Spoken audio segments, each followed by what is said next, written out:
Coach Robb podcast, answering questions and eliminating frustrations about health, wellness, and performance since 1987.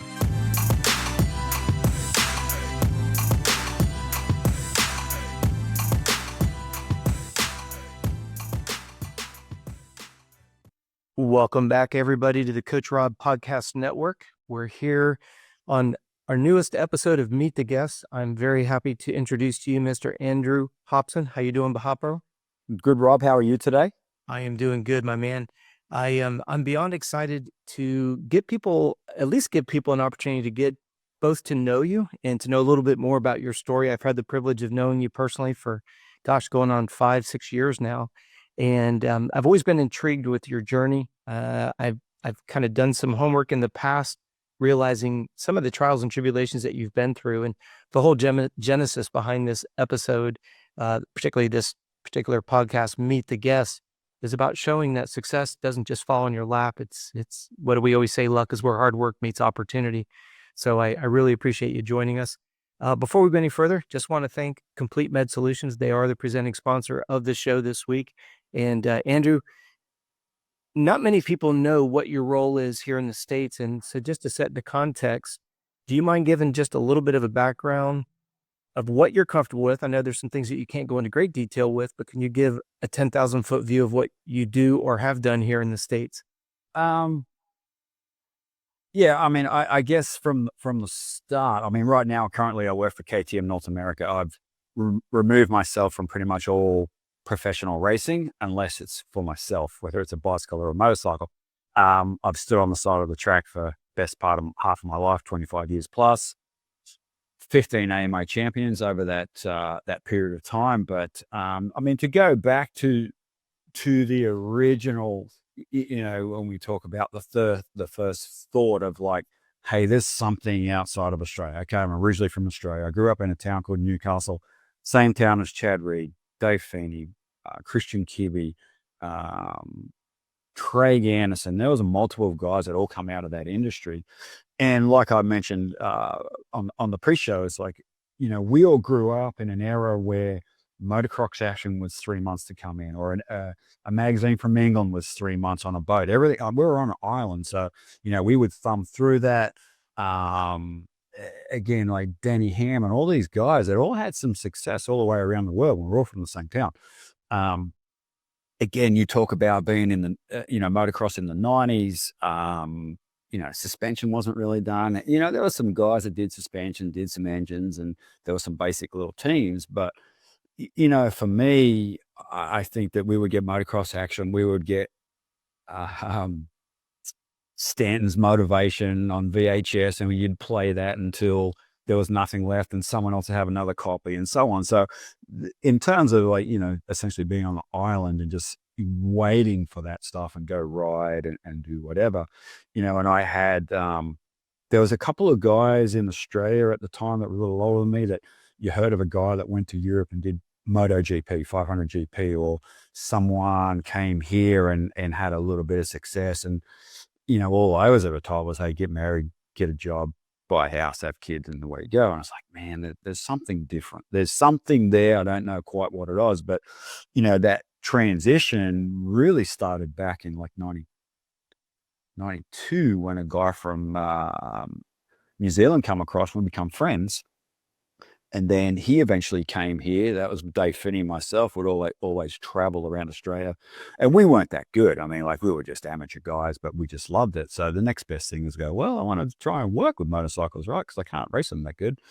So eventually, Dave stayed in contact with Andrew, and then Dave came here, and then I came over for like 8 weeks, I think it was. I took off. He was working with Tony Amaridio. They were kind of sponsored through PC. And then I got to know Mitch and Bones. And at the time, I was a machinist fabricator by trade, so I could weld and machine. And then we hung out with those guys, and Mitch was like, hey, I need a pipe builder. It's like, really? I could do that. So anyway, back and forth a little bit, and I came home, and I went back to Australia, and I went to my job, and I'm like, this sucks. Like, I'm done. But, when you look back at all that now, it's like I said, again, pre-show, it's like, that was pre 9/11. immigration was loose, and I probably shouldn't say that sort of stuff, but no, it's very hard of my history, right? So now I came here and I was illegal for years. We all went and bought fake stuff, and that was how we all got by in the system at the time. In lieu of, we were all following our dreams and passions, right? And then as things went on, you progressed and, ended up getting married and get a green card, which, I worked for Mitch for 6 years, worked with Ricky, to the point where, I started building pipes for Mitch, and then that led to R&D, and then we were doing Suzuki stuff. Then we won a championship with Albertine and Suzuki. So, all that stuff started to snowball for a while. And then, I kind of got a little plateaued at PC and wanted more, even though Mitch was always a legend to me and did whatever. Then the opportunity came up to go to American Honda after they brought it back in-house from FMF. So there was an opportunity there to be an engine builder, and that's what I really wanted to be. So again, it wasn't quite legal, and then there was, all that stuff on the backside that I guess makes the story even more interesting. Like I said, I was illegal for over 5 years. I didn't, my grandparents died. I couldn't go see my parents. There's all that sort of stuff, but that was I was prepared to do that to be a part of that American motocross industry, right? Like my goal was to go to the top. I always had a dream to work for HRC, because at one point there, I did have a connection to go to HRC in Belgium on the road race stuff. But back then, we didn't have cell phones, and, I couldn't speak another language and all that sort of stuff. So I thought I would come here first, do a couple of years, and then, I'd go and do 500 GPs. But that never eventuated. So I ended up staying here for, best part 10 years, a good 5-6 years with Mitch. I did all the R&D. I built all the two-stroke pipes for Mitch. I built all the masters. I still do work for him on the side now. Two-strokes are pretty much out the door, but all the new KTM stuff I built for him. So we still have a very, very good relationship, and, that led to American Honda, and then, which eventually ended at the 125 team, went to ended up Factory Connection, then Geico, then so on. And then, so there was a lot going on there. Again, like, you talk about all your grandparents passing and friends passing or whatever. It's like, I couldn't leave the country. I was never going to get back in. And I was going to throw everything away that I'd worked and dreamed for. So, yeah, on the backside, you look back now and you kind of laugh at it, but there was some pretty tough times. Like, I remember getting here in November '94, renting a room, and then, trying to build cone pipes for Mitch. I'd only been there 2 weeks. They give me a set of keys to the Pro Circuit race shop, and everyone's going to all these races, and I'm like, I don't get this. Right. And then, it's a Supercross started, then everyone was going, and the next thing you know, I'm the only one there trying to build a pipe. And I'm just living on a floor. I had no bed. My truck got stolen. I had no bed. I was living on a mattress, so and I worked it out. I could have made more money at McDonald's than I did. I was working 60, 70 hours a week, but I was also learning a trade and a skill, right? Which still to this day, I can still rely on if I have to. So.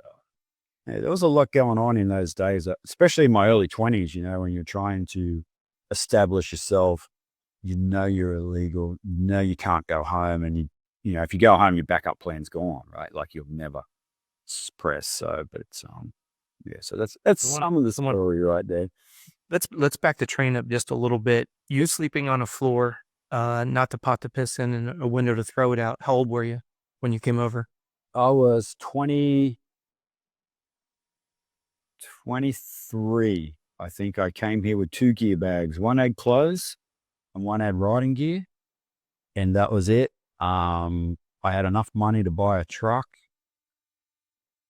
and that was about it. I didn't have a bed. I just had a piece of foam. So, and who was kind enough to let you borrow some floor space to sleep? Luckily, like Dave Feeney, where they lived, the house in Riverside, they had a spare room, and they were looking for a roommate. So, yeah, that was how that all unfolded. So, well, and I think for the average listener, if you're under the age of 25, imagine going to another country, and correct me if I'm wrong, but other than coming over and visiting with Dave, you didn't come over here with a network already pre-established, right?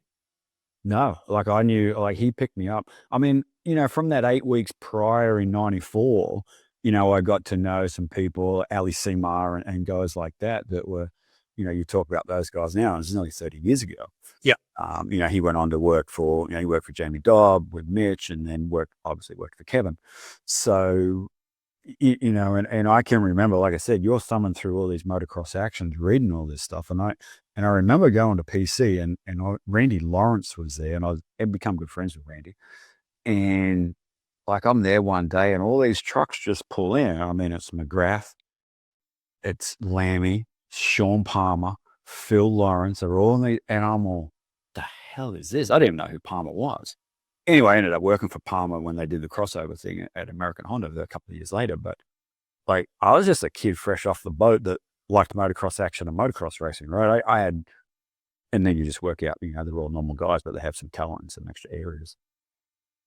Well, as we always say, luck is where hard work meets opportunity. And the fact that, and I don't want to put words in your mouth, your airplane ticket to the States one way, or do you have a round trip already purchased? Well, back then you still had to do a two-way ticket, but Okay. we knew this guy that he could somehow extend the ticket, like at the return, because this is like pre 9/11, like I suppose. So you would come in the country, you get a I-94 stamped in your passport, and then it fell out. I used my passport as well. All those stories that pop up. Now you can't do that, right? Because everything's fingerprint and eyes, so they're all that stuff. But yeah, I mean, like it was a no return, like burn the bridge type of thing, right? There was no way. And then again, once you got in and you made some friends and, you're in that network and people got to know what you did and who you were, that escalated quite quickly, Sure. And I never I never wanted to really be a mechanic.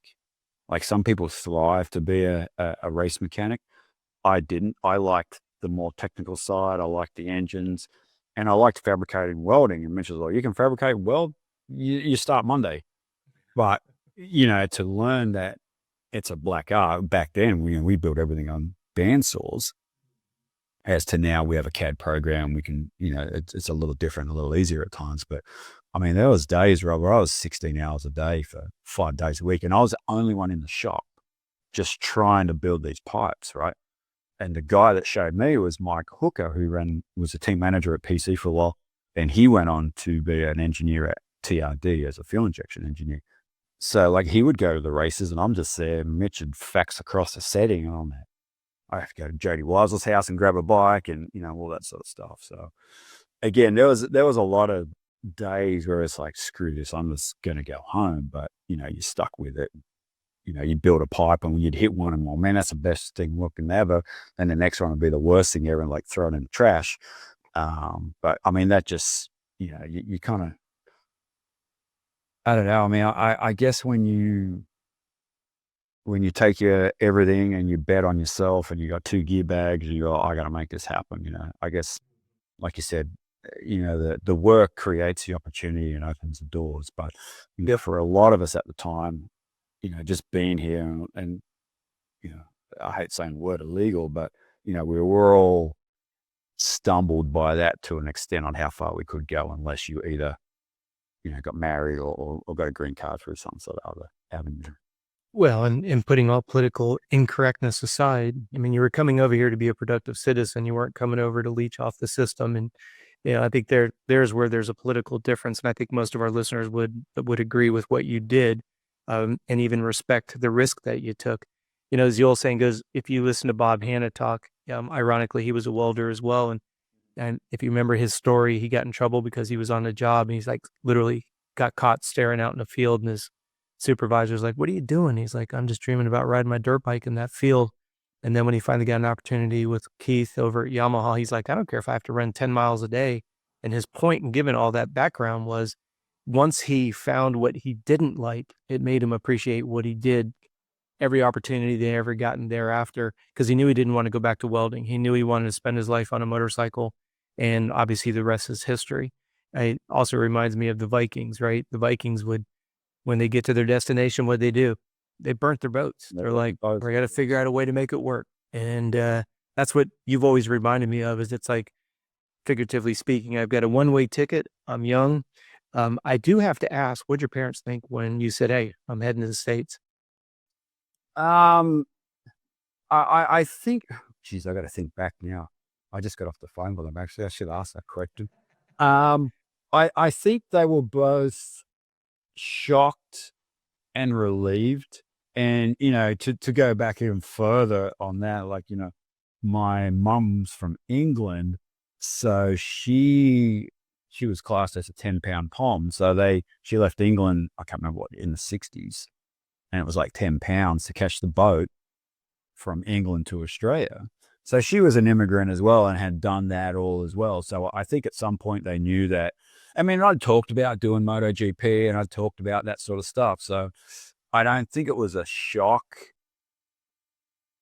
but it kind of was, if you know what I mean. Like, he's not going to do it. He's going to do it. He's not going to do it. But then the day I walked in and said, "That's it, I'm going," I think that, it's like, oh, well, that was, and to know that you're going to be illegal. Like, you can't, if something happens, you can't come home. So they did come across several times and visit and all that sort of stuff. So, Well, and I think that's the part that adds to the intrigue of where you got to, which is so cool because, like the Vikings, right? One-way ticket, you're burning the ship when you get there. You had 1 or 2 contacts. You spent 8 weeks. That was pretty much your only opportunity to lay a groundwork. And then when your feet hit the ground, you're wide open. I think it's very cool that you had a chance to rub elbows with Mitch and Bones. I mean, it goes without saying what kind of legends they are in the sport. It was, sure. it was cool being at Glen Helen and just sitting there watching the racing and to see Bones and his wife walk by, and he's just such an average everyday dude, but the amount of intelligence and the loyalty that I don't mean to put words in your mouth, you know better than anybody. Bones is probably one of the most down to earth, loyal, and intelligent guys I've ever met in my life. So to see him just walking by and around is just cool because, like you say, we're still fanboys. I don't care how long you're in the sport. If you grew up reading motocross action, dirt bike, cycle news, we were teasing about it at Glen Hill. And remember when you could dial in on the number and get the race results for Yep. $4 a minute or whatever it was, and your dad got the bill. I was like, what the heck is this bill? Because they didn't. It's just I think back to those days, or seeing McGrath with 1-800 collect up the back of the pants and on the side of the Suzuki ride and all that. So I do have to put you on the spot here a little bit. Being so young, essentially coming over with 8 weeks to get your boat a rudder and hopefully get some wind blowing in the sail. When did you realize, whether at age or a milestone working for HRC or at a certain point at PC or somewhere in that journey, when did you realize that you were no longer on the struggle bus? I think that, I mean, I guess to look at it, like I said, I grew up in the Stanton Bale era, Wardy, whatever, like that, the 80s transition to the 90s, a little bit of McGrath, Kudrowski, like all those guys. And, and the 500s was always I love the yellow backgrounds with the black numbers, right? That's just my thing. I'm with you. But I guess that, I think that it probably took a couple of years to where, I knew I could build pipes competently. You had a good network of people around you. And then, it's like every new level, there's a new devil, right? Like, you got to a point where Mitch could hand me a spec and I could knock that pipe out no matter what. I could go put that bike on the dyno. We could run it. I would go to Glen Helen and ride every single pipe. And then I would come back and say, we need to make this one, we need to make that one's junk or whatever. So I think that once you got to that point of that level where you were competent, and then you start thinking, well, what's next, right? But in those years, like I said, I was in my early 20s, next thing you started dating, and then you got married, then you had a child, then you start going, well, there's levels of progression, right? I mean, the goal was obviously to be a team manager or something at some point. But that, I guess that's tough in some ways for some people because it is, even though we love the moto, it is a rock star lifestyle and it does create issues in other areas. I'm not going to lie, but, 3 a.m. Friday morning up to go to San Diego for 6, fly out, average 8 hours sleep over 3 nights, come back Sunday afternoon and then, try and have a normal life with your family or whatever is, that's a certain type of other half of you that has to understand that racing side of it. Else, Yeah. much stuff go bad from that, all for the sake of chasing a dirt bike around a dirt field is essentially what it is at times. Yep, exactly. Well, I always say to my coaches and my riders, when you're at the top of your game, athlete, mechanic, team manager, whatever it may be, the price of that success is always loneliness. And people misunderstand that. They think that you're going to be crying in your pillow at night. That's not the kind of loneliness I'm talking about. It's just the more successful you are, it's kind of like I say this quite frequently. As you become more successful, what do you lose? You lose privacy, right? As you become more and more successful, what comes with that environment is loneliness. That's why I say to my young athletes, get comfortable being uncomfortable, giving a speech, giving a podium speech, being the first one out on the track, risk looking like a goofball. Because if you look at success on a bell curve, there's not a lot of competition at the front of that curve, but that's the uncomfortable zone. Nobody wants to be a deadbeat, right? So we didn't even talk about the back half. Right. But it's really crowded in the middle. So that's where everybody's comfortable. Get comfortable being uncomfortable, which is be a leader. That's where I want to challenge you on this thread of thought here. How many years after you left Australia did you finally have a month where you made more money than your expenses were, not counting living on the floor with on a foam roll, on a foam piece? It's kind of, I think that it probably wasn't until I went to American Honda and I started to make, again, you started to make okay money for the motorcycle industry. Now, compared to other industries, it really wasn't that good. But it wasn't till where, Ricky come along and we were getting the win bonuses. Like when you look at that last 2004 shot and he's got 325 on his butt patch. So, not to date myself, but, they're around $5,000, a championship bonus. And then after McGrath left Honda, they didn't win. So everyone was used to all these bonuses. So then they said, well, let's just split it up. And it was 325 a race. So everyone would just put in their expense report 325. I didn't. I restrained and it's like, no, I'm going to, if we win a championship, I'm going to take the, the thing. So that was probably where I made the most money in the industry. And then again, you got to be careful, and still to this day, it's like no one likes you doing side work as well. So but you didn't have enough time to even look at helping a buddy do a bike or a top end because you were just so burnt on the races weekend out. There's no day. It like I say, it's a rock star lifestyle. And I think that the people who are in the industry understand that. For someone that's wanting to get in and you want to be at that top level, there's a lot of sacrifices and to be there. Yeah. And I look at those guys now and, even Mitch, he's got to be the longest running guy that's done nearly every race for the past 30 plus years. Yeah. The only person I could put on par with him would be Roger and or Troy. And that's because Troy and, Mitch were partners in crime for a lot of that. But yeah, I would agree with you. Yeah. That's, to know every restaurant in every town and every street and how to get to every track. Like when I first went, there wasn't, people still had the Gregory's. Yes. We've got to go over there to that track. That's the evolution of everything. That's the evolution of the sport. You talk about bones. He's seen every type of suspension there ever was, where it was just oil and a couple of holes, where we are now. And, it's to look back over my career now. Like I said, I ceased racing a fair few years ago, but I'm still involved and I don't watch it as much, but I can go on Instagram and I've done it enough to where you can just read through the lines and you know what's going on. Sure. But it's definitely been a wild ride, Sometimes I wish I'd done it more. Sometimes I wish I'd made other decisions and maybe it would have put me in different places, but it is what it is. And that's my story. I want to put things into perspective for the young listeners. from the time that you said to your mom and dad with ticket in hand, I'm going to the States, to when you finally, as you said, making good money, combination of salary, bonuses, and all of that, roughly how many years was that? Probably 7. And I just think that it's so important for the young listener to understand that, because I get this all the time. I'm at point A, I want to get to point C, but nobody tends to have the patience to do the work that stands in between it. And I say this all the time to my young riders. I'll write you $1 million contract right now. If you'll give me 10 years, 100% all in, committed, I'll write you $1 million contract. And I've never had one amateur rider take me up on it. Not one.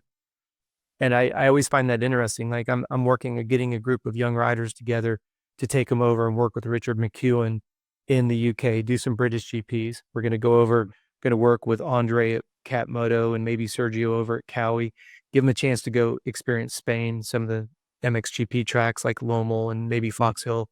And I'm calling it the Opportunity Tour. Because everybody tells me, if I just had an opportunity, if I just had an opportunity, if I just had an opportunity. So I've gotten with my group of investors and said, okay, let's make this opportunity a reality and see what the kids do with it. And I just think it's amazing, because I don't know about you, when I was growing up, and probably for 99% of our listeners, if they were, all we wanted was an opportunity. Hey, if I'll be the first one to open the shop. I'd be the last one to leave. I'll clean the toilets. I'll clean the trash. I'll sweep the floors. All we wanted was an opportunity. And I look at today's kids. You mentioned so many good, successful people: Stanton, McGrath, Purcell, Albertine, a little bit of mixture of Europe, a little bit of mixture of America. But what do those guys all want? Opportunities. My wife, Michaela, knows nothing about motocross. And we were driving, and I was talking about, we were actually coming down the interstate. We went to downtown Orlando. I'm going to show my age here. You'll laugh at this, Oppo. Howard Jones and Daryl Hall was playing at this newly found, it's called the Dr. Phillips Center, which is designed for music, very acoustically sound, very, maybe 1,000 people, but just very small venue. I love 80s music. Anybody who follows me knows I'm stuck in the 80s. We're driving back from there, and I was talking about the idea that in Altamont Springs, that was the exit that everybody would get off of on I-4, which is essentially the only interstate that runs from the track at Daytona straight across to Orlando, goes straight to Tampa. So I was teasing with Michaela, hey, you see that hotel right there? I remember driving by there, and all the Honda box vans were on one side of the parking lot and all the Kawasaki box vans were on the other. She said, box van? I said, yeah. I said, Wardy used to sit right next to his mechanic, and that was factory. I said, Bob Hanna used to sit next to McCarthy, and it was 2 guys in a box van. She goes, that's how they got to the races? I'm like, yeah. And she goes, and there's kids nowadays that complain that they get hung up at the airport, and then they get to the track and there's an 18-wheeler. And I said, yes, this is why I get so frustrated with the young generation who complains about their X85, right? Doesn't have enough suspension, isn't fast enough. And I'm thinking there's more technology in that 85 than, and I may be exaggerating here, but David Bailey's RC500 or, Johnny O'Mara's Mugen or Wardy's 125. And I'm like, the amount of technology that's in that. And then to hear kids complain that the lounge is too small or the hospitality area doesn't have good enough food. And I'm thinking, how many guys were side by side in a box van driving 22, 23 hours to get from one side of the coast to the other in a box van that broke down, and a mechanic is doing bike work in a hotel with no cell phone, and you got a Walkman. Yep. You probably had the tape player, not the Discman. No Discman, no way. That was too much money, and the batteries got eaten up. Yeah, I mean, it's tough to. I mean, everyone has a story, and you look at all the errors, from Roger, Stanton, Bale, or whatever. I mean, every era has their guys. You can't compare. You can't do anything. Technology was different. You look at the way they ride now to where they did even 10 years ago. Like, the bikes have gotten better, the chassis gotten better, the tires gotten better, suspension's gotten better. And that's allowed them to go faster and all that sort of stuff. But and I feel, again, like everyone's looking for the diamond in the rough, right? It doesn't matter what team it is. Everyone's looking for that guy that's going to do the work. That's it. That's the whole, you get to a certain level and you know who your picks are, but the kid in the back 40, oh man, that guy, we want that guy. Yep. I think that's what everyone looks for. Absolutely. Let me ask you this, and if you're not comfortable talking about it, it's fine, but I'd like to ask this question each time that we're doing one of these shows. What would you say is the darkest stage of your career that nobody knows anything about? Yeah, I'm happy to talk about any of that stuff. I mean, like again, being in my early 20s in another country, again, like, you leave your family, your immediate family, and then you got your extended family, cousins and grandparents. And, then I think that, when the seasons change or it's Christmas or those, things that you probably have sentimental value or the thoughts of being with the family on Christmas, those were probably the toughest. I think that, when I was here in the first year or two, still, just renting a room, still trying to find your feet. And both my grandparents died within like 6 months and you couldn't go home. Right. But then, you think, well, my grandma would have said, I don't care. You go do what you got to do. Right. So you kind of get those thoughts, but there were some dark days when, I'm looking at my paycheck and then I can't do anything. And then the grandparents are dying. So I think that, that was the soul searching stuff that I think about now. And it's like, would it have made a difference if I'd gone home to a grandparent's funeral or what? I mean, now probably no, not too much, but at the time, there were some tough times. And again, whether you're in a relationship or not, and you're single, I mean, it's still a heavy heart that you got to contend with because they were a part of your life and it's not there anymore. So I think that was probably the toughest, really. I don't think that, yeah, and again, like I was at PC this morning, had to drop some stuff off and it's like, they're so busy. And A1's in 8 weeks or whatever the countdown is. It's like, no one really has time to think about that stuff all the time. And unfortunately, that's a side of it that no one sees is, everyone's working 7 days a week right now. They're either testing new bikes and they're working weekends to build practice bikes or test bikes or whatever to hit this deadline in, 8 weeks. So I think behind the scenes, that's the stuff that is probably not portrayed enough in the media. I'm not going to say it should be portrayed, but if you're thinking of entering it, be prepared to do 12 hours a day, 7 days a week. If Yeah, not more. 100%. Yeah, if not more. So you've really got to love what you do to take it on to that point. Now, you've mentioned a couple times, knowing what you know now, going through your experiences, and as all of us do, right? Hindsight's 2020. If you could do anything over again, is there anything in particular that jumps out that you'd be like, oh yeah, I would not do that, but I would definitely do this? What would that be? I think that if I could, that's a great question actually, because like you said, 2020, we all look back, we've all made mistakes, and we're like, oh shit, that didn't work. I should have did that path, or that opportunity would have worked out. Whether it was going to Kawasaki or Yamaha, I had options to go everywhere. But I think probably knowing what I know now personally and where I'm at working with you, I think that if I go back, like everyone loves winning races, right? When when you're around Ricky, winning was easy, right?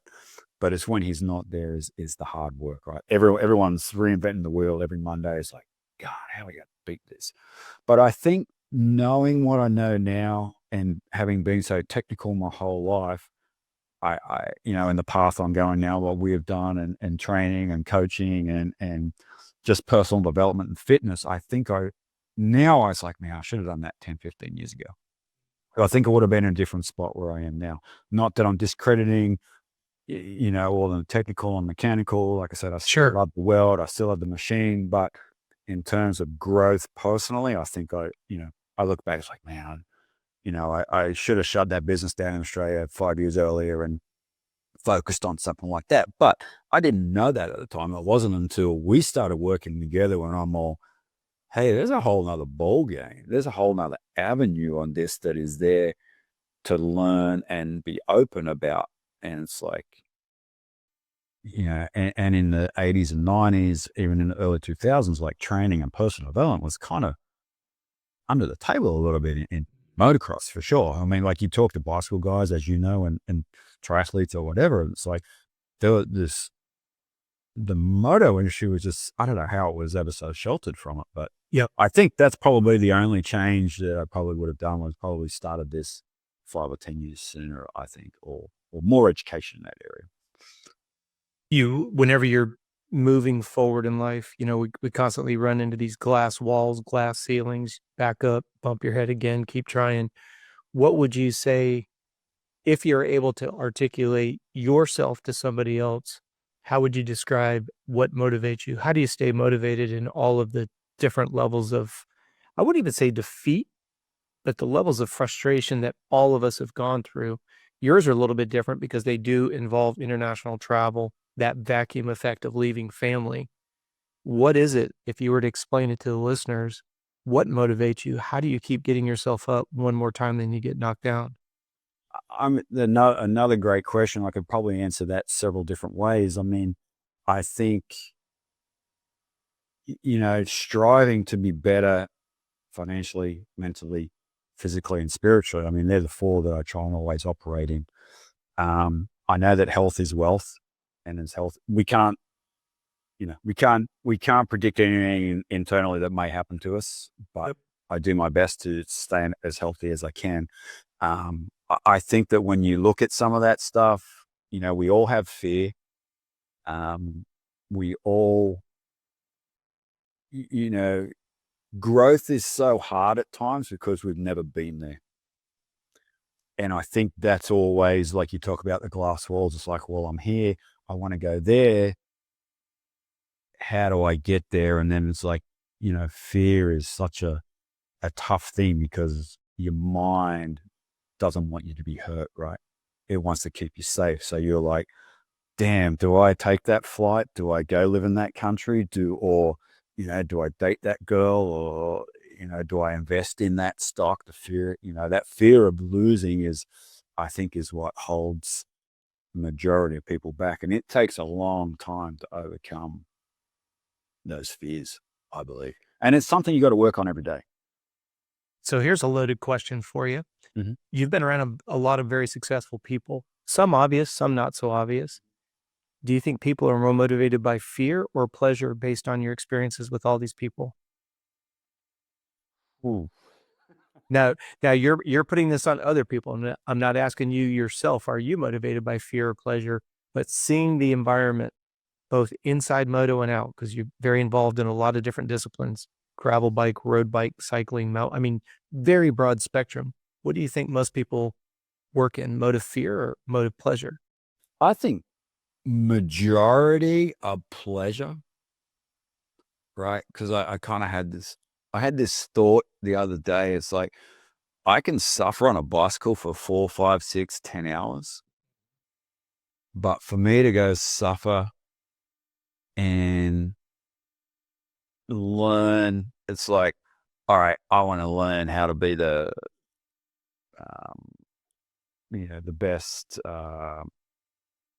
real estate broker, or how to invest in a stock or something like that. It's like, well, sometimes to me, and this is where I catch myself and where I fall short, is like, I'm going to go suffer on that bicycle for 10 hours, right? Where I should be, no, that's going to be still good. It's going to get me a little fitter and I'll grow and whatever. But it's really this direction that really needs to be done, for the long-term stuff. So I think that I think majority of people do operate in that pleasure zone because it's comfortable, right? And like you said, you got to be uncomfortable. You got to be comfortable being uncomfortable to grow in those areas where, you're lacking. Well, that was the genesis behind this podcast series, Meet the Guest. Is I'm such a big fan of leverage. You can get into the ideology and the discussions around work. Work equals output. On a piece of paper, you could say that. But when you look at people who are extremely successful personally, professional, athletically, whatever the realm may be, what I always find interesting is the people that have the highest level of output, it's all about leverage. And I'm always intrigued by the subject of leverage because, and you and I have talked about this off the record, I believe with my experience that most people are absolutely paralyzed by the fear of success. Because there's this undertone that, oh gosh, if I've lost 5 pounds, there's an expectation that I'm going to keep it off or lose yet another 5. Who put that expectation on you? It's usually self-induced. Now you could have that asshole partner that's like, no matter how well you do something, put money in the bank, run a 5K faster, do a 40K faster, win Glen Helen, they're still busting your balls and telling you that you're still not good enough. That's just a demented person. But I'm talking about the idea that there are so many people that I've worked with that have achieved more than they thought they could, and then would literally go right behind and sabotage exactly the success that I just recently had this happen with a gentleman that I worked with, did a tremendous job doing a triathlon and beat his PR by a significant amount. And literally from the race venue, texted me thanking me how much he appreciated setting a PR, but that he was going to go another direction. And no, I mean, I say this very humbly, we have a long waiting list. I wasn't worried about losing a client. We have a waiting list. What I was surprised by is, wow, another example of somebody who is so petrified of success, there's no way they want to stay on a program that gets them incremental improvement because they feel like there's pressure. And I say pressure is a privilege. I can't take credit for that. Michael Phelps says it, right? Pressure either makes you a pile of rubble or it makes you a diamond. That's why I tell my young athletes, embrace getting uncomfortable. There's no competition out front. That's where the rewards are at. That's where the big checks are at. Then we get into the subject, why are you doing what you do? Most people don't even know what the reward system is. So therefore they achieve something. It's anticlimactic. Perfect example is losing weight. How many times has somebody seen a particular weight that they wanted to get to and they get there and it's like, wah, wah, wah. I mean, you've seen it 10 times. Yeah. But I mean, you're right. And I think that, because you could go so deep on some of that with, your subconscious and conscious, and then what are you really aligned with, right? Because when you're in alignment with something, that's when you can grow and move forward. If I'm only in an alignment with, a certain fitness, then you're right. You're going to hit that ceiling, you're going to bounce back. I won 2 mountain bike championships this year. And they're already club day championships, but we all know the work that goes into those. absolutely. But don't think that every start line I sat there and thought, have I got it today? Am I good enough today? Who's this guy? Is he going to beat me? Like and I'm not going to say they were dark times, but I'm going to say that I think everyone goes through that whether it's a daily basis or whatever. It's like, am I good enough? Like, I know I'd done the work, but was some guy going to drop down, or was there some new guy going to come in? And every race, I was like, my heart was in my mouth. It's like, on edge, and then the nerves would settle down. But I mean, I can only think how much, well, I mean, I have seen it on the backside with, guys that have won championships and there's $1 million on the line. I mean, we had a trophy, not $1 million, but the process was still the same. Exactly. That's exactly it. And I remember Ricky doubting himself. I remember all those guys doubting themselves. Certainly. So it's not like it's uncommon. And like I said, it was just a club day. And then on the last one, I got beat by a guy that I beat every year, every race on the last one. And he beat me, but I was still on the championship. But I was so bummed. It's like, he beat me. There's nothing I can do about it. But I won. Exactly. Well, and for the listeners, in our sports psychology program, this is where I talk about fear sneaks in when you start focusing on things you can't control. If you go back and if you're listening to this in a recording, go back and rewind what Andrew just said. You're sitting on the starting gate, you're sitting on the line, and you said to yourself, I know I put in the work, but who's this guy? You can't control that guy, but that's what you're focusing on. Therefore, that little crevice allowed some light in, which is doubt. Then that light becomes the beaming sun, and then you're preoccupied focusing on something you can't control. The gun goes off. This guy, maybe his strategy was go out hard, maybe go out at a pretty aggressive pace and maybe even negative split it or whatever. So now what's happening is you're responding to his race because he got free rent in your head, as Jet likes to say. Exactly. And there it is. It just shows you how fragile we are. And what's crazy is for everybody who's listening, think about how many times you as an athlete, whether you consider yourself world-class athlete or not, that's not the point. As you just articulated, Hoppo, it's the same for you as it was for Ricky. It's the same for McGrath as it was for Stanton. Same thing for Stanton as it was for Albertine and Purcell. The difference is who's the most prepared. You and I talked about this many, many times. How many people in the 250 class did you see would get the first championship but couldn't clinch it? And I've said to you, working coach-client, right? The first championship, in my opinion, is not hard. Now, I don't want that to sound arrogant. Heck yeah, there's a lot of work, but you divide, you conquer, you convert weaknesses to strengths, use your strengths to expose weaknesses, and win the race. The problem is most people don't know what they've done to get the first championship. Therefore, they don't know what to do to get better. There's no foundation to catapult off of. Some people think our program's too structured, too rigid. I get it. But what I can tell you is the success is, if you know what you've done to create this amount of success, then you've got a platform to catapult it beyond. And that segues me into, I want to challenge you on something. If we had a young listener, how would you explain your philosophy on life? He's heard your story. You took a huge gamble on yourself. You took a one-way ticket, figuratively speaking, to the States. You burnt the ship. You're like, all right, there's only one thing I can do, and that's make it, because I can't go home, because I'm going to get in trouble if I go home. I'm essentially working here illegally, so I got to be productive. I've only got a phone Mac to lay on. What is your philosophy on success? I mean, I think that what I've learned over the past few years, again, going down the personal development side of things and looking at other stuff is, I mean, we talk about food as diet, but we are also what we consume between our ears and our eyes. So I think that that's big. Like myself, I try and read 5 to 10 pages a day of something positive or personal development, try and do a podcast. And I think that if there's a young writer that says, hey, I want to be the next Jet Lawrence or whatever it is, I think that you have to you are the average of your 5 closest friends, right? So if they're in an environment and they are the fastest, and it's tough because, I've had to cut people out of that circle. It's like, these people aren't getting me to where I got to go.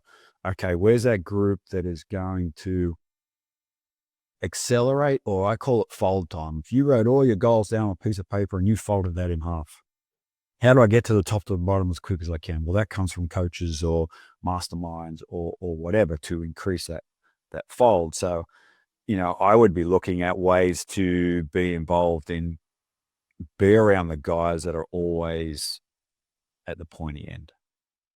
I mean, obviously, times are different, costs are different or whatever, but, you got to look at those programs that can accelerate where you're at. Let me challenge you on something, because you said something that just piqued my interest. Would you say that you're more of the 5 people you're around, or are you more towards the 5 that you're wanting to become? Which one do you lean harder into? The 5 that I want to become. Yeah, I was just curious about that, because that's the way I believe it as well. Is I love my group of people that I'm around, but I always want to go to the next level. And like you said, there's a lot of people who look at that and look at that as if you're using somebody. There's distinct difference. Right. You talk about leverage, right? Mm-hmm. I'm looking for people that help you leverage, or there's a quote, it's like, what was it? I'm looking for, like, I want more for you. I don't want more from you. Right. So that means me bringing value to you. Exactly. Hey, Rob, what about this? What about this idea? Or, hey, you might, like myself, where I got to a point where I said, hey, I'm going to step back. We've coached for 4 or 5 years. Go take the next kid and do whatever you can. I mean, like, I'm looking at leverage. Okay, well, what's the next leverage, and how do I make you better? And again, I don't want more from you. I just want more for you. So I try and operate in those areas and zones. And with everyone. It's like you're trying to be positive, you're trying to bring them up. And again, I always just like the fold time. It's like, if I've got this list, these goals, who can help me? And it's like you said, it's not that I want to use someone. You just look for leverage that you Well, can return. I've never had a chance to tell you this personally, and I'll do it here live on the show. You opened my eyes to that idea that I don't want anything from you. I just want more for you.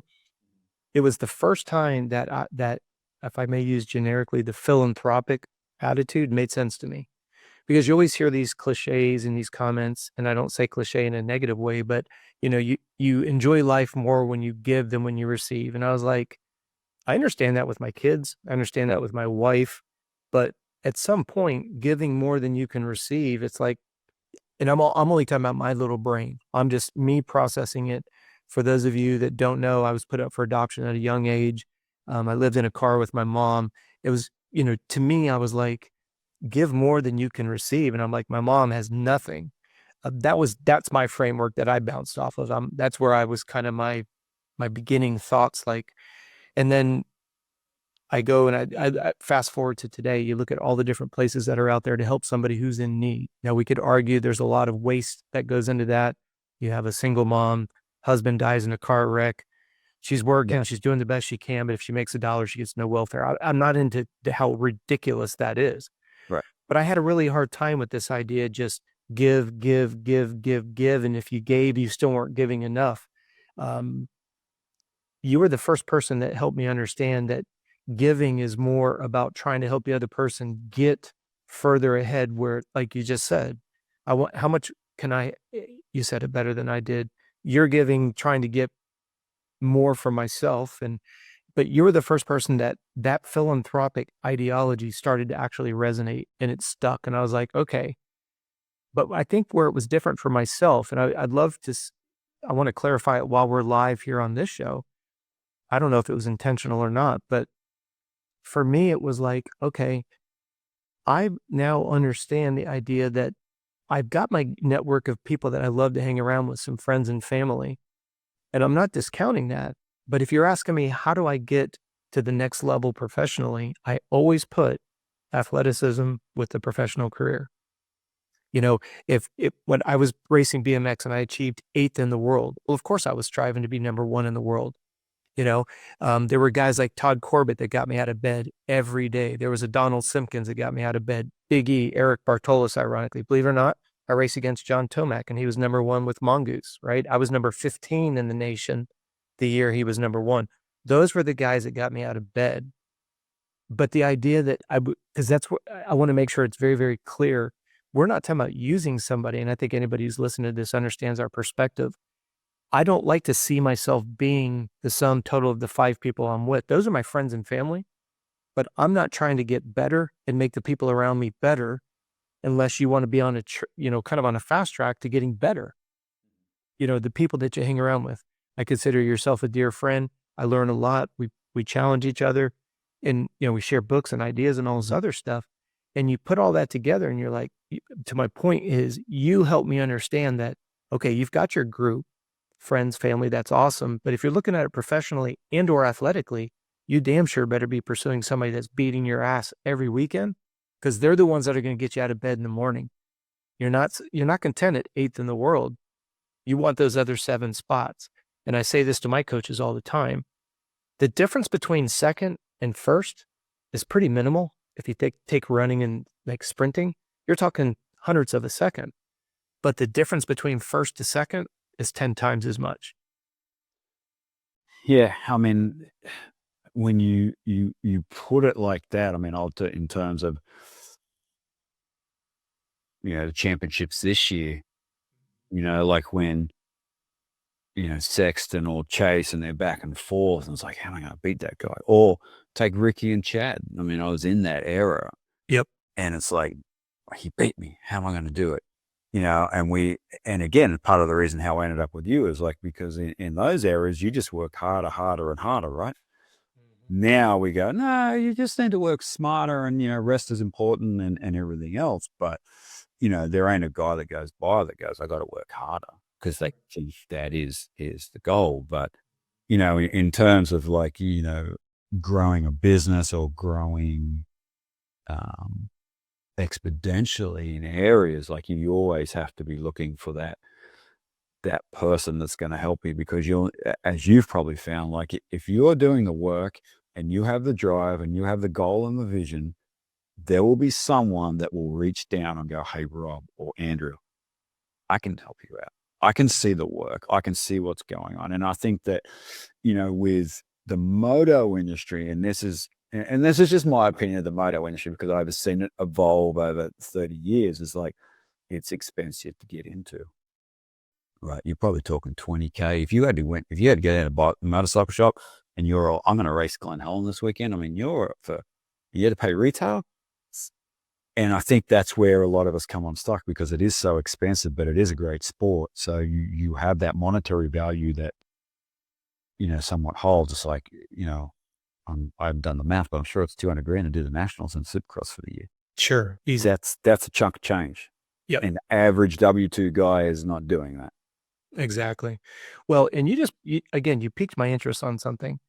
When I think about when I was racing BMX, I was 15th in the country. I had 14 guys that I knew were better than me. Just mathematically, they were ranked ahead of me. You mentioned something that's very, very interesting. Think about racing in the era of Chad, James, and Ricky.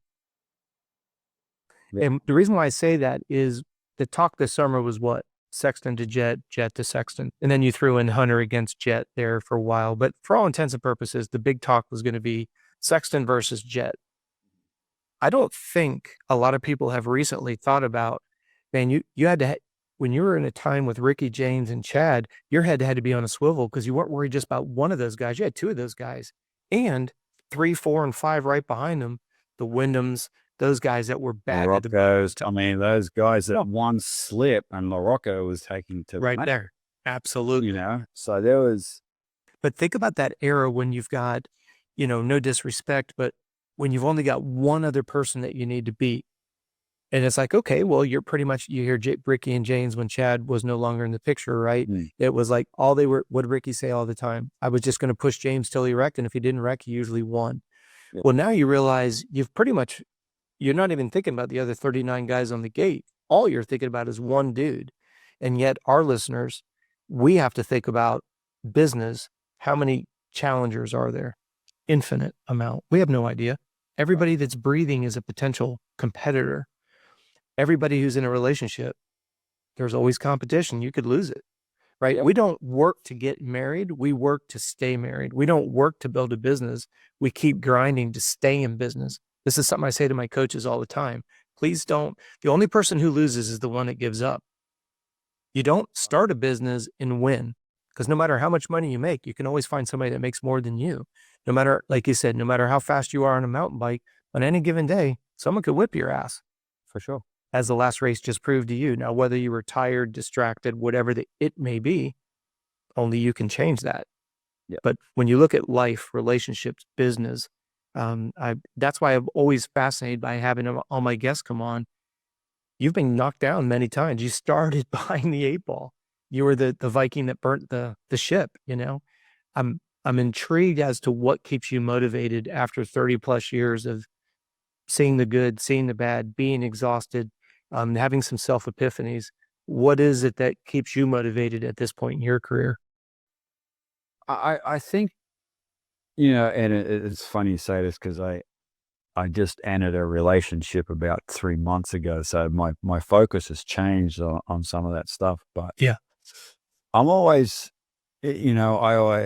I've had some life coaching in the past, and I've spent some money, and because there was times when, a couple of years ago, I was in some bad spots with just other personal stuff, and and I always just keep asking myself, what is the best version of me? And then that, you get that reflection. It's like, well, I should probably be doing this. There's that age-old thing where you ask yourself the same question 3 times, and then, it goes from conscious, subconscious, and then, from the inner. So again, just trying to be the best version of myself in every way, which means, you have to be better in the 4 quadrants. physically, mentally, spiritually, and financially. And unfortunately, we're in a financial world. There's no way around it. Right? Yep. Sometimes, and I think that, money, when you talk about money is just a tool. That's all it is. Yep. It's just like a talk wrench or your phone or whatever. It's the person you become. Take the money out of it. It's just the person you become. And then, and I look at that and it's like, well, I want to be in this position, or I want to do that, or I don't want to trade time for dollars anymore. So, there's a big transition. Like I said, I worked with my hands my whole life. And now that you're trying to work with your mind and be better or invest or set up for the future, I mean, that's how I operate now. That's just in those quadrants. I mean, sometimes it happens, sometimes it doesn't, sometimes a step back, sometimes it's a leap forward. But at the end of the day, you've got to do the work, and everything's in the work. There's no way around. There's no way around it. Whether if people say they don't have time, they don't have the right goals, or they're not focused enough. Yeah. Simple. Well, my wife grew up in a very artistic family, and all capitalists are evil. And when we first got married, I told her, I said, money doesn't buy happiness, but poverty doesn't buy shit. Yeah. And, we have a very nominal existence. We have a very low cost of living, and that's intentional. And no matter how much money's in the bank, I always live like I'm poor. Because, and I've been on public record as saying this, I think until you understand what being completely down and out feels like, you'll never appreciate having money. If you've never been fat, you'll never appreciate being fit. If you've never been dumb, you'll never appreciate being educated. If you've never felt weak, you never appreciate being strong in the gym. And you can use those in anything and everything. But with that being said, that's where I do agree with you. Leveraging networking. Leveraging is not a bad word, but I'd rather associate with somebody. Hey, Andrew, here's the E-Myth book. Really? What's that? Talk to me about it. Hey, boom. You get one nugget out of it. Then you share that with two of your friends, and then you share that with your son. Boom, boom. That's leverage. If your son can leverage the opportunity cost and the compound benefit of time, well, great. Then we've done our job. But that's why as we wrap this up, first and foremost, I just want to say thank you, man. Thank you for sharing your philosophies. Thank you for sharing your journey. Thank you. I appreciate it. I always end with some rapid fire questions. Are you ready for them? Yeah, go for it. All right. And before we wrap this up again, I want to thank everybody at Complete Med Solutions for making this podcast possible. Thank you for subscribing. The numbers are going up and up and up, and the feedback has been great. The DMs, I appreciate it. And Andrew, on behalf of all the listeners, I want to say thank you as well. Do you consider yourself an early bird or a night owl? Early bird. All right. What's the first thing on your bucket list? First thing on my bucket list. Shoot. There's a mountain bike race in Italy in the Pyrenees. It's a 4-day race. I'd like to take that on. But the problem with that is you got to do it with a partner. So trying to find someone, it's not a solo. Something that gravitates to, I like to, maybe race a bicycle or motorcycle in a different country. That's kind of a bucket list type thing. Hey, a total left field question. Have you ever desired to do Isles of Man? No. Not on qualify for Leadville next year. That might be it. Yeah, that'd be good. Yeah, maybe you'd be up there battling with Jeremy Martin. Yep. If you weren't in racing, what would you be in? If you weren't in racing, what would you be in? Nah, I'm always going to be in racing. I'm with you. Once it's in your blood, it's hard to get out. It is. I mean, I'm a racer. Yep. And this question I ask everybody, and I have on each one of the Meet the Guests, who, in your opinion, not politically correct, not what any listener is thinking, in your opinion, who's the most important person in your phone right now that you have a phone number for? That's a tough question because I got to split that like 3 or 4 ways between my mom, my dad, my son, my girlfriend. So that's it. That's cool. So yeah, I can't put anyone on top of anyone. It depends on what day it is. That's fair. Who would you like to have in your phone that you don't? That's a good question.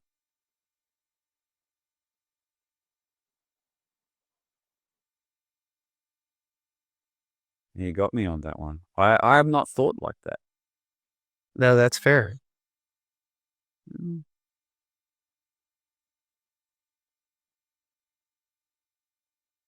I don't have an answer from that right now. That's okay. That's all right. That tells you that you've got a good list in your phone. True. I mean, that comes back to the other question is like if you had to pay 50 grand to talk to someone, ask a question, I mean, how are you going to show up? Yeah. Same, similar sort of thing. That's a Absolutely. good question. I mean, I do have a lot in my, I do have some good contacts in my phone, but I don't know. That's a good question. I can't answer that. Well, and what I find is interesting about that question is you think about, you've got a different 4 quadrants I've shared publicly with our guests, I always look at the 4 quadrants of life are personal, professional, financial, and athletic. So to me, when you look at that, I think it's almost like what chapter in your life or what are you currently going through, right now with the way maybe growing your business, you're like, yeah, I want to talk to Elon Musk and now he's got something going on, or you want to go talk to Warren Buffett, or you want to talk to a real estate guru, or, maybe you want to go talk to Branson, or, depending on where you're at, it may be that you want to go talk to Magnus Ditlev, who's one of the top, Denmark triathletes right now, just because he's just a badass on a bicycle. With that being said, excuse me, if there was one place in the world that you've been to, what would that place be if you were recommending it to somebody else, and why? I'd have to say my hometown of Australia, Newcastle. It's beautiful on the ocean, great trails, and just a, great all-round town. Whether I retire back there one day, I got no idea. I can't answer that. When was the last time you went back? 2018. Wow. It's Pre-COVID. been a while. Okay. Yeah. I bet you it'd be a great trip for you. Yeah, hopefully next year. I mean, when COVID hit, we couldn't leave. So, and then I just, haven't been a chance. My parents have been there nearly every year. So Okay. maybe I'll return the favor next year. There you go. Yeah. Well, again, Andrew, thank you for your time. Thank you for your insight. Thanks for all the subscribers. If you've gotten anything out of today, you realize Andrew is one tough cookie, been through a lot. And and he didn't go into a lot of detail, but if you knew how influential he is in our sport, he's got his fingers in a lot. Real quick, Andrew, think about the young man that left Australia and now look at your Rolodex in your phone of all the people you could call, from a Roger to whoever, Ian Harrison, obviously at KTM, you've got everybody all the way to the top dog. And then how far you've come in a relatively short period of time. So congratulations, man. It's awesome. Great story. Thanks, sir. All right. Thank you for your time. Thank you.